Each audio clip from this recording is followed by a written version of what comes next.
What's up, everybody, and welcome down to another episode of Zetro's Toxic Vault.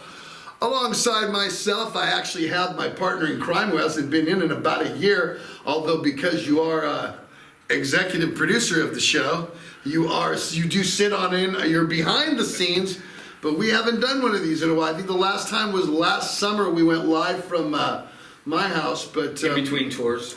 We haven't done that. There's been a lot that's gone on, and the reason why I haven't had new episodes. I mean, the episodes that I've gotten are basically interviews that I've been able to schedule in between tours, because basically since last March of 2022, I haven't had any more than 31 days off in a row. And so sometimes it's only been 16 days in between that. Sometimes there's been 21 days in between it, but basically Exodus has done 3 states and Canada's. Big tours. 2 pretty big tours. The 2 with Testament and Death Angel, the Bass Strikes Back tour, and then one we had recently just finished with Anthrax and Black Label Society, and then we did the full 7-week run in Europe from early July to late August. And that was all the festivals in there, which was Testament as well, a lot on those shows. Death Angel on a few. And then we went to South America and did a full tour of South America. So we have actually been all over the place. It's kind of good to be home for a minute. We've been home for a few months now, but we will be going to Europe to catch some of the festivals that are over there this year, and actually doing some of the off dates with, it won't be the Bass Strikes Back tour. Instead of Death Angel, it'll be Voivod, Exodus, and Testament. So we're looking forward to that. That's, I believe, May 26th to June 18th. And that'll be in Europe. So that's what we're doing. But kind of good to be back in the swing. In the State of the Union. Well, exactly. This is the state, because I haven't done one. I haven't been in the vault where I've got a chance to tell everybody, what's up, saying, I'm home. Me and Walter and just talking about some things. Wanted to bring up some things that are coming up and will be coming up on the vault. We definitely have people that we want to talk to and interview, so we are going to try to get to some good interviews. It's funny because we actually interviewed Marco Segata one time, and this is a long time ago when the vault first started. And unfortunately, the 3.5, almost 4-hour conversation like we've had with everybody else got washed out in the hard drive, and we don't know what happened to it. So I feel so bad that he's came out here and he told the whole story like usually we do on the vault. We talk about the history of the artist and, their influences. We're gonna bring him back on. I'm told I have a connection with East Bay Ray from the Dead Kennedys. I'm working on that right now.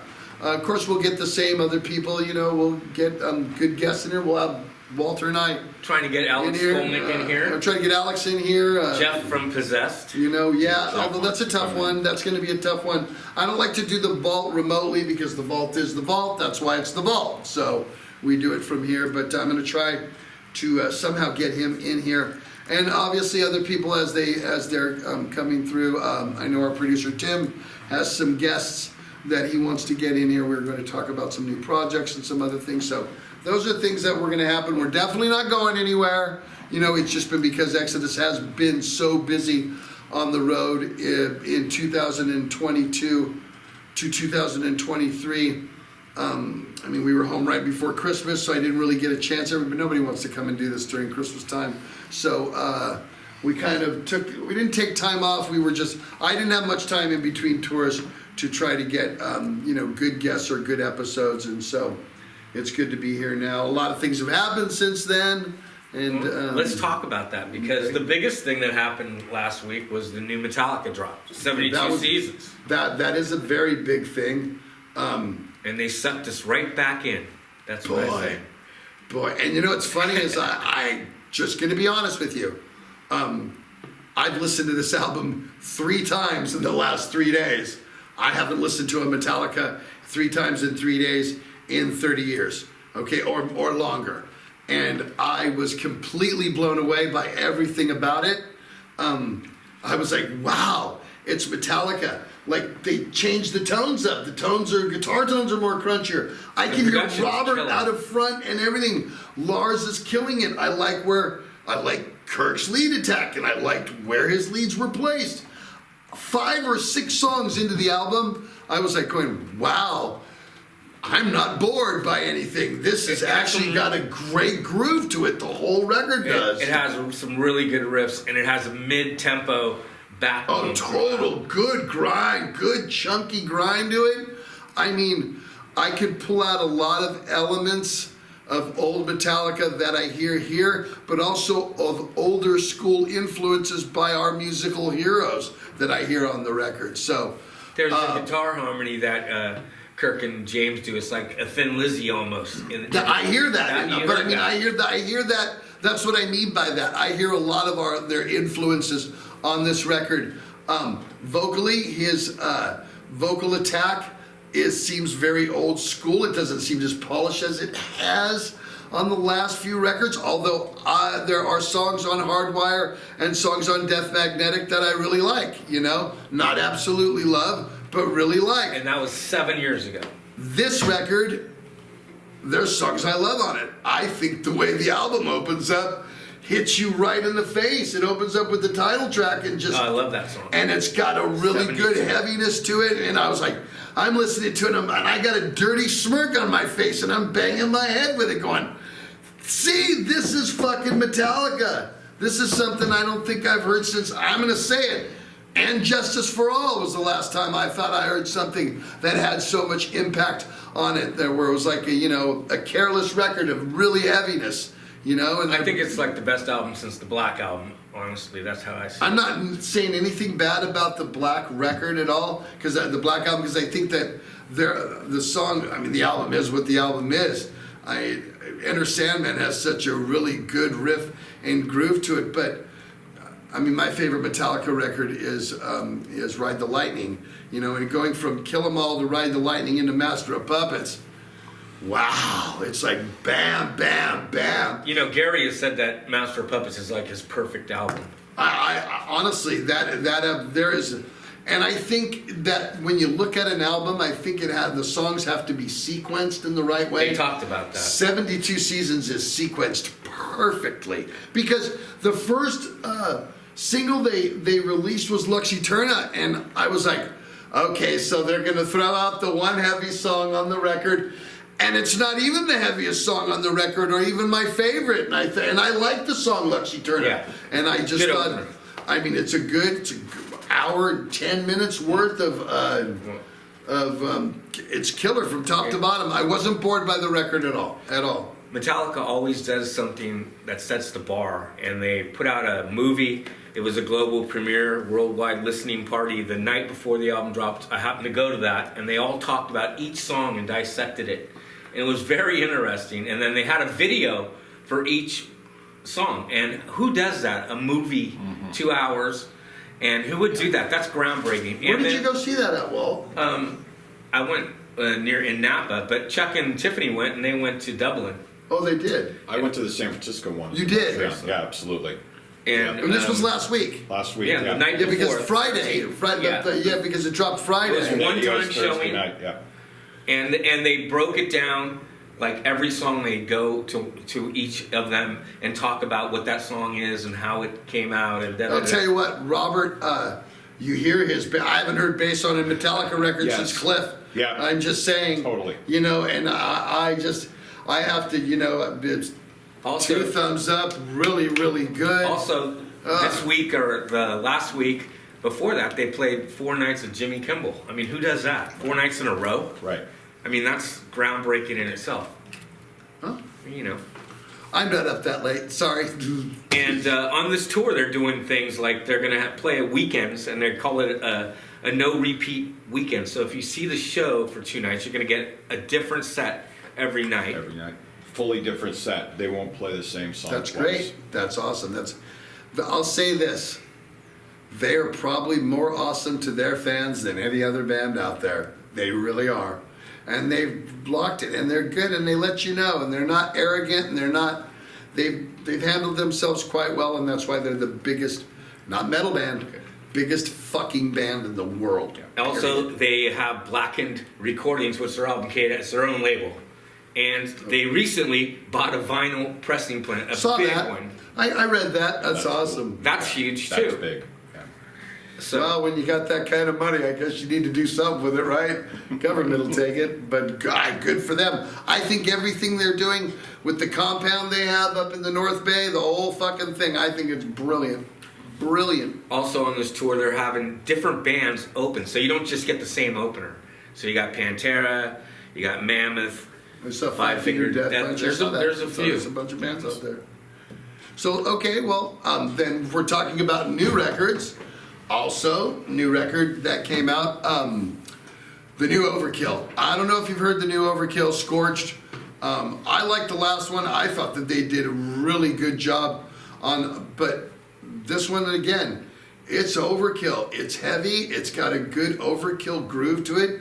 Dee Dee nails it. Jason Bittner nails it. Dave Links nails it. And Blitz is 63 years old. You can't fucking tell. He sounds like he's 23 years old. So I just got to throw that out there. It's unfortunate that their record's probably getting swallowed by the Metallica release. How Same that day. works. Same day You know what I release. mean? Unfortunately, that happens. I remember when I think when Blood In, Blood Out came out, Slipknot dropped their record that same day or the day after or something. So these things happen, but they have their fans. So great record. You said you haven't heard it yet, Walt? I haven't, but Gotta give it a listen. I like the last Overkill, one a lot. Scorch. Yeah, I mean it's in the same vein. And their bass player is really good. Dee Dee's all over it. You could tell that him and the album's well written. Well written, sounds good.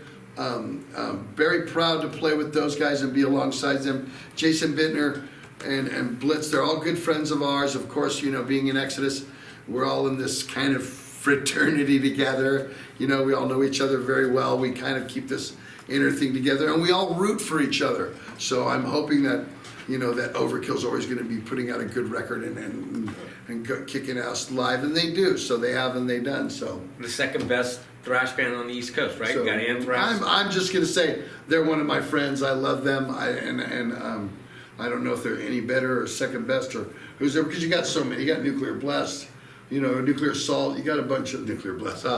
Nuclear Assault. You know, there's so many, but I love the Overkill guys. I love the Anthrax guys. I love the Nuclear Assault guys. All the New York bands that we've played with. And let's talk about that. Your last tour with BLS a little bit. How'd you like being out with Zach?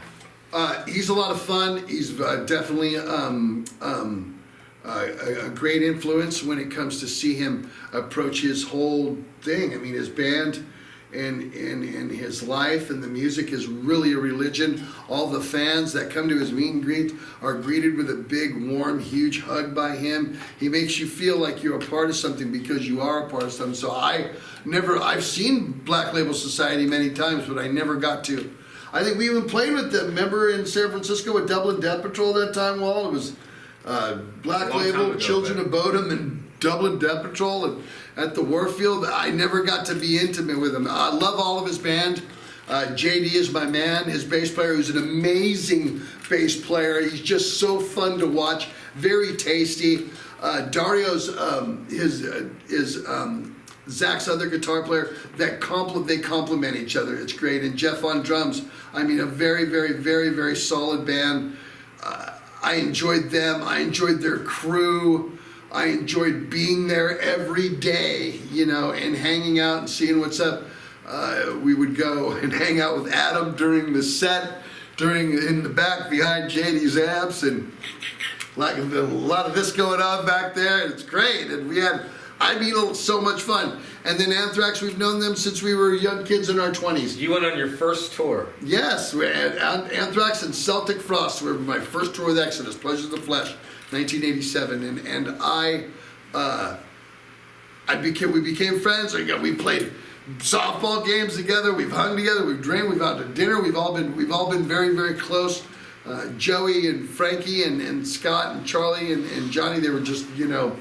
It's great to see people that you're friends with every single day, and that They're a little more laid back. they're probably not as intense as we are, or even Black Label is, but But always fun to be with them. There's always a good time. I mean, I don't have anything saying, oh, I would never. I love touring with Anthrax. They're so much fun. All right, some big news came out this week also. Lombardo is to sit out all of 2023 dates with Testament and no guarantee of his return, quote. And they have a new drummer named Chris Dovis, and Eric says it's heavier and more precise than before. That's the positive he gets. Because who wouldn't want Lombardo? But you got this young kid. Okay, so I'll interject because I seen him play. I was on tour with him.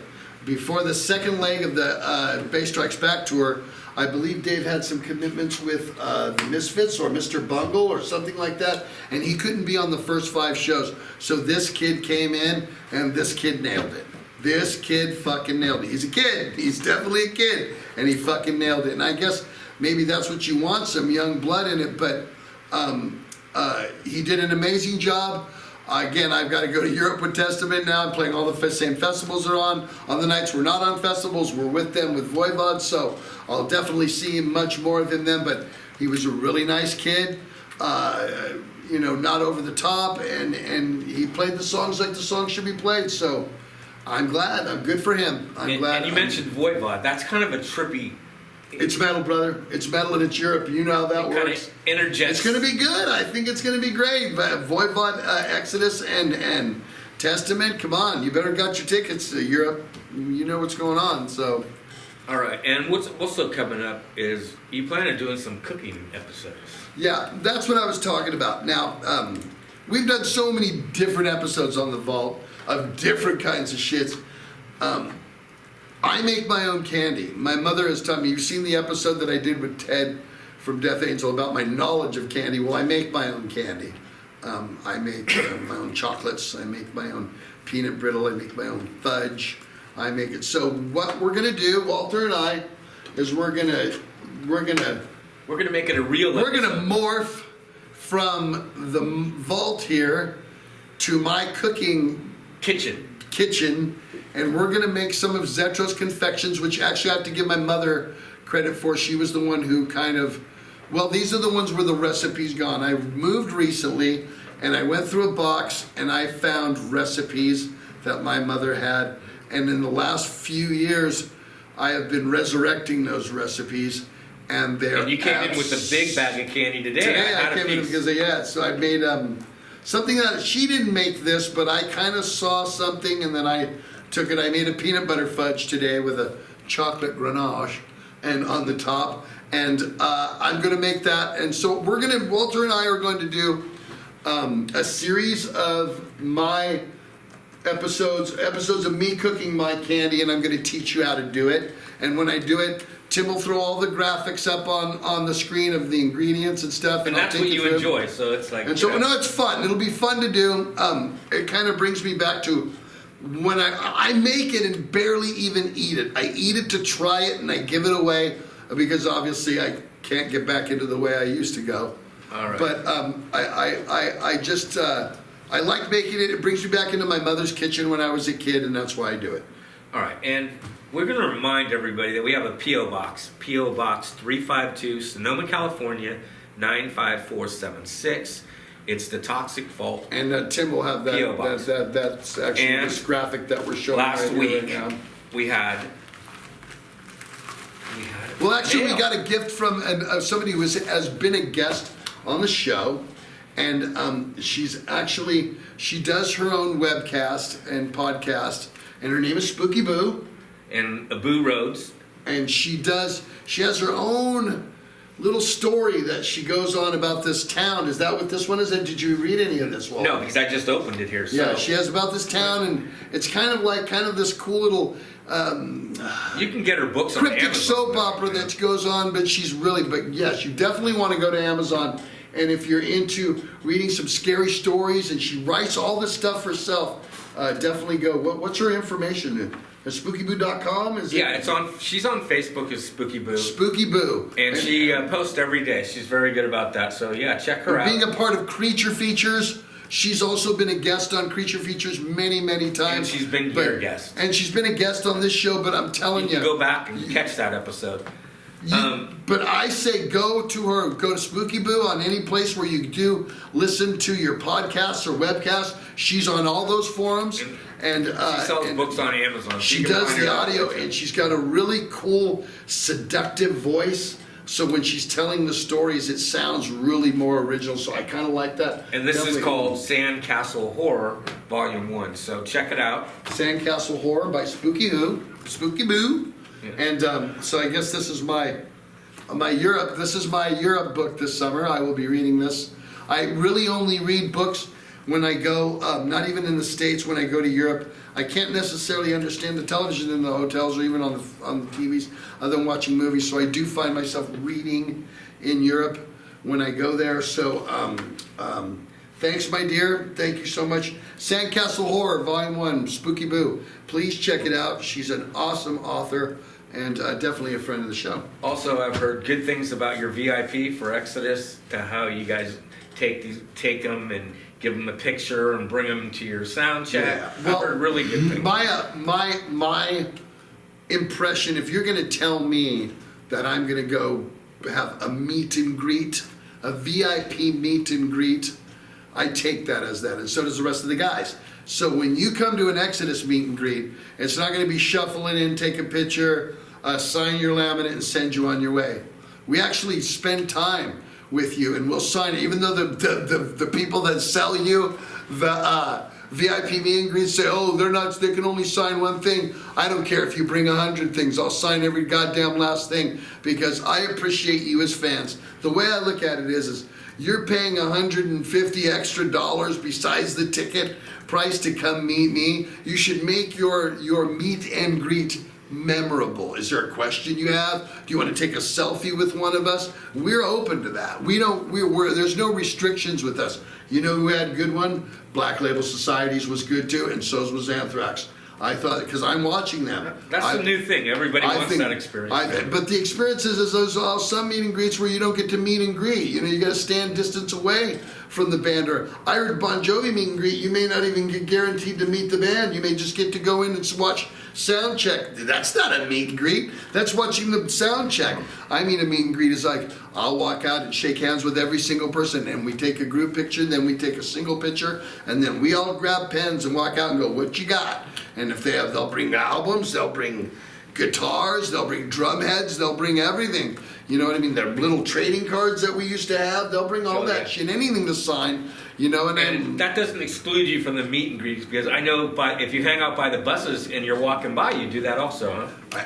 I don't. When do I turn somebody down? When am I going to walk off the bus and go, hey, if you want to talk to me, buy the meet and greet? I think that's fucking lame. For all you people that do buy the meet and greets, I love you to death and thank you so much. I never thought in the world, from being a kid, from being a musician and growing up, that somebody would pay money to come see me sing, let alone come and see to meet me. So I'm very appreciative of that. And you get the sound check also, right? Oh, you get, well, on Black Label you didn't, because we didn't have that time. But if you come see Exodus on a headlining, or when we're with Testament or something like that, you're definitely going to you can come in and watch sound check. So anything we can actually do, we will definitely do. But everybody who came in the last year on the meet and greets, and there was thousands of you, thank you so much. You make our time. We look forward to meeting every one of you, and it's cool. I wish when I was a kid going to concerts, I could have paid an extra whatever money to go meet the guy. I would have in a fucking heartbeat. Also, I know a girl from the Midwest, and she lives right in Illinois, but she can go to 3 or 4 different shows for Bay Area Strikes Back. And a lot of people ping pong, you call that, right? I saw multiple repeat offenders at our meet and greets. There was people that was like, oh yeah, I'm like, hey, dude, you look from, yeah, remember I was at your Omaha one last year, or I was at this one, or Springfield, or wherever. They'll tell you, and I'll remember, because I have a pretty good memory when it comes to that, and I do. And so I memorize these people's faces and stuff. So you have a thing for that. I'm pretty good at that, and so I remember them. So that's why, and we'll always do that. So if you guys, I'm just saying now, if you have the opportunity to go to an Exodus meet and greet, if we're somebody you really want to meet, and that's a thing for you, you won't be disappointed by any way, shape, or form. Last thing I wanted to say, there was a Zetro sighting on social media, And you went to Soulfly recently. That was on my birthday, actually. And Oh, Max see? had the whole crowd sing me happy birthday, which I Oh, didn't see? expect. I think Tim I was do there get also. out from Yep. time to time. Yeah, I saw Tim there. I do get out from time to time. I had some good friends that wanted to go to the show, and they wanted to hang out. They know I know Max, and so they wanted to hang out. So we went, and Heavy. yes, they're great. I mean, come on, they had Mike Leone on bass and Mike DeLeon on guitar. It's how amazing is that? And those guys are killer. His band, Max's son, is a fucking beast on drums. And I mean, I love his wife. I love him. I've loved him for years. And he's a legend. You know what I mean? He's in the fucking fraternity, like I talked about earlier. He's part of the fraternity. So I mean, when I see someone like that, I may not see him for 2 years, but when I see him, it's like I just, he's my best friend. We took pictures, hung out that night for a little while, for sure. So, yes, I was. I think that's it. So not bad. So remember to leave comments. Me and Walt got to do a comment episode one of these. I Pretty got to soon. I'm home compile for all another these month and comments. a You half. think that's easy? Everyone thinks it's easy. I'm home for I know, but Walt has to do the work now, not me. I just comment on the comments. Definitely subscribe to the channel. Hit that subscribe button. Share this with everybody, especially if you've gone and seen Exodus in the last year. This is a pretty good episode where I'm thanking everybody in the over 60 countries and the 150 shows that we played in the last. Thank you guys so much. There's going to get more of that. We're continuing here this summer in Europe. Then we're coming to Japan. I believe Bass Strikes Back Tour goes to Japan. Yes. And then I heard something at the end of the year, which is going to be really cool, which I can't talk about right now, but in the States. So a lot still going on, but You're a real working band nowadays. you got to keep it up. You got to keep it up. So keep the comments coming in for sure. Again, tell your friends about this, because what it does when you subscribe is it tells YouTube that we got something cool going on here. And for all you people that comment, it's great. We see so many of you guys that do, and you're repeat commenters. And keep it up. It's great. Good or bad, we read them all. You know what I mean? And I will definitely continue to talk over all of my guests for all of you people that love that to death. When I read that, it makes me want to do it even more. This is my fucking show, and I get to do it my way. So there you go. You love that, Tim? It's always been your way. It is my way. I love it. So, for my co-host here, Mr. Walter Morgan, I am Steve Zetro Souza. We will see you in the vault real soon. Bye now.